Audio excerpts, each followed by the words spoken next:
গাইবান্ধার সাঘাটা উপজেলায় এক নববধূকে বাসর রাতে দলবদ্ধ ধর্ষণের অভিযোগ উঠেছে। গুরুতর অবস্থায় ওই নববধূ বর্তমানে রংপুর মেডিকেল কলেজ হাসপাতালে চিকিৎসাধীন। ঘটনাটি ঘটে বৃহস্পতিবার রাতে সাঘাটা উপজেলার কামালেরপাড়া ইউনিয়নের ওসমানের পাড়া গ্রামে। এ ঘটনায় শুক্রবার রাতে নববধূর স্বামী আসিফ মিয়া সহ 7 জনকে আটক করেছে পুলিশ। গোবিন্দগঞ্জ থানার ভারপ্রাপ্ত কর্মকর্তা বুলবুল ইসলাম জানান, উপজেলার কোচাশহর ইউনিয়নের ভাগগরিব গ্রাম থেকে তাদের আটক করে পরে সাঘাটা থানা পুলিশের কাছে হস্তান্তর করা হয়েছে।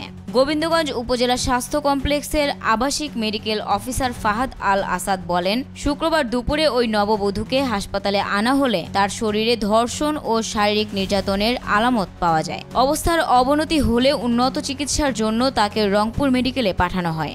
স্থানীয়রা জানান, গত বুধবার 27 আগস্ট আনুষ্ঠানিকভাবে 2,30,000 টাকা দেনমোহরে আসিফ মিয়ার সঙ্গে ওই তরুণীর বিয়ে হয়। বিয়ের পর বৃহস্পতিবার রাতে এই নির্মম ঘটনা ঘটে।